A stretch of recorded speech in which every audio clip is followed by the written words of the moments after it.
Miss Jillian Ward, totoo nga ba ang mga balita na hindi daw di umano bet ni Mr. Manny Pacquiao at Miss Jinky Pacquiao para kay Eman Bacosa Pacquiao?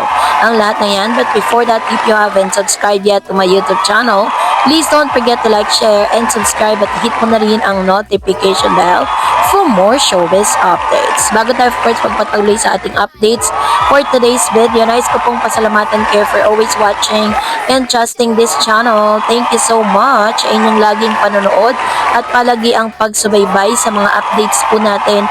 Maraming salamat po.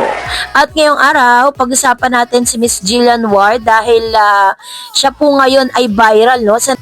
Sa nagdaang araw, isang viral at mainit na usapin sa showbiz at sports community ang pagkikita at pagkakaugnay ni Jillian Ward at Eman Bacosa Pacquiao. Lalo na matapos na iali ni Jillian ang kanyang viral big guy TikTok trend video kung saan sa wakas ay pinakilala niya si Eman bilang misteryosong lalaki sa likod ng viral phenomenon. Ito ay nakakuha ng malaking atensyon hindi lamang dahil sa kilig factor kundi dahil sa tanong, sila ba official na magkasintahan, close friends lang o usong love team buzz? Sa report na ito, bibigyan natin ng komprehensibo at detalyadong pagtatalakay ang kanilang pagkikita, konteksto ng kanilang ugnayan, reaksyon ng publiko at ang posibleng estado ng kanilang relationship batay sa mga ulat ng pinakabagong balita. And of course, pag-uusapan din po natin kung totoo ba ang mga kumakalat na mga news na hindi daw di umano bet nitong si Miss Jinky at si Miss Senator Manny Pacquiao ang isang Jillian Ward. So, noong nakaraang mga linggo, isang video na may title na Big Guy ang sumikat sa social media na nagpakita kay Jillian na sumasayaw sa isang misteryosong lalaki na nasa likod lang ng kamera. Ang video na ito ay naging viral hindi lamang dahil sa sayaw mismo kundi dahil sa malaking curiosity kung sino ang lalaki sa likod ng eksena at bakit siya parang espesyal kay Jillian. Marami nanguhula at nag-speculate, may nagsabing ito ay isang crush, may nagsabing may love team potential at may nagsabing ito ay PR stunt. At kung ano ito, sino ang big guy kaya pinag-usapan ng marami online.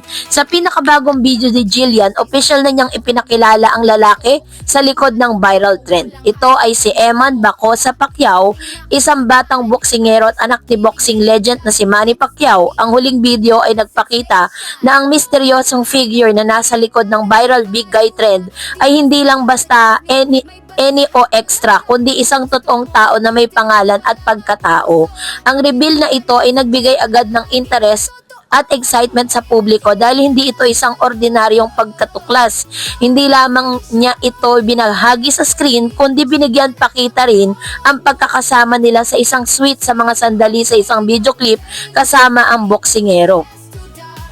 Ang pagkakita kay Jillian sa ringside sa boxing match ni Eman sa Kumon sa Tagbiliran City, Bohol ay isa sa mga dahilan kung bakit mas lalong nagiinit ang chika online tungkol sa relasyon nila. Kitang-kita si Jillian sa audience suot ang Team Eman jacket at talatang nag-e-express ng suporta habang nanonood ng laban ni Eman laban sa Indonesian boxer na si Reynold Condimang. Hindi lang basta nanood si Jillian, siya rin ay nakaupo sa katabi ng ina ni Eman na si Joanna Bacosa. Hindi nagbigay ng mga mas personal na impression sa kanilang pagkikita pero ang ganitong klase ng placement ay agad na binigyang kahulugan ng netizen bilang isang pahiwatig na may special silang ugnayan kahit pa walang opisyal na pahayag mula sa dalawa. Sa isang panayam, pagkatapos ng laban, binigyang pansin ni Eman Bacosa Pacquiao ang presensya ni Jillian sa audience. Ayon sa kanya, ang pagdating ng suporta ni Jillian ay nagpahusay pa sa kanyang lakas at determinasyon sa loob ng ring. Sinabi niya na lalong siyang na-inspire at tumapang nang malaman niyang sasamahan siya ng aktres sa laban. Ngunit nang tanungin kung anong status ng kanilang relasyon, ang sagot ni Eman ay nag-iwan ng kaunting misteryo sa lahat ng mga naroroon. Sabi ni Eman, tahasan niyang sinabi na friends po kami for now. Bago ito sinabayan pa ng isang tawat biro na secret. Ang payag na ito ay nagpapakita na habang may koneksyon at kilig ang dalawa, hindi pa sila opisyal na nag-announce ng pagiging magkasintahan o romantikong relasyon. Ito ay isaling halimbawa ng soft confirmation or soft launch na tinatawag. May mga bagay na nagaganap ngunit hindi pa ito ganap na mailarawan bilang isang seryosong relasyon sa publiko.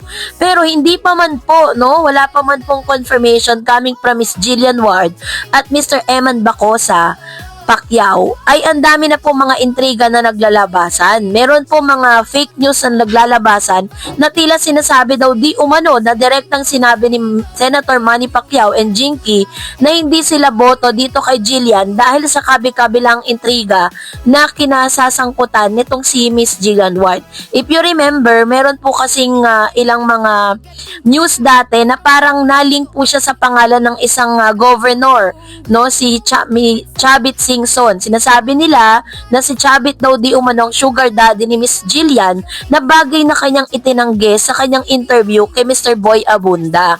So dahil po dito, sinabi rin ni Jillian doon sa report na yon na parang maghahabla po sila or parang re-resback sila sa mga nagpapakalat ng fake news ng mga defamatory statement and defamatory stories galing po sa mga bashers ni Jillian. And sa usapin naman po patungkol sa hindi di umano, no, na gusto ni Manny Pacquiao at Jinky Pacquiao si Miss Jillian Ward, ay wala naman po tayo nakikitang any reports na nagsasabing totoo nga yung mga statement na ito, which means lahat po yon ay isa lamang malaking fake news. Lahat po yon ay isang fabricated stories na talagang pinapakalat para po mapag-usapan, para po magkaroon for the engagement and for the views.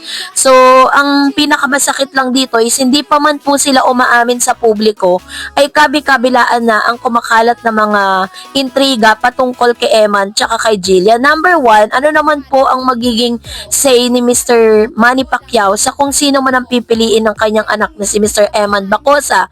Well, in fact, si Eman ay nasa tamang edad na. So, ibig sabihin, he has all the rights to choose kung sino yung gusto niyang mahalin at kung sino yung gusto niyang makasama. At the same time, si Jillian naman po ay may napatunayan rin naman sa showbiz.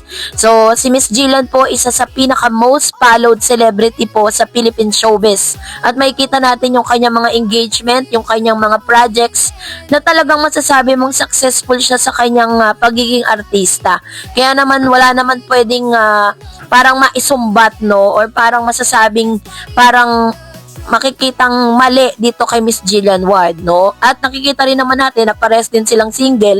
So, everybody doesn't have any rights para po i-judge ang isang Jillian Ward. So, sa kampo naman ni Mr. Manny and Miss Jinky Pacquiao, sa tingin ko naman po is hindi naman po ganun ka-harsh, no, si Senator Manny and Miss Jinky para po magsalita ng against dito po kay Miss Jillian Ward kasi nakikita naman po nila kung yung mula pagkabata hanggang sa pagdadalaga ni Miss Jillian. At nakikita naman natin walang mali kay Miss Jillian Ward at kay Mr.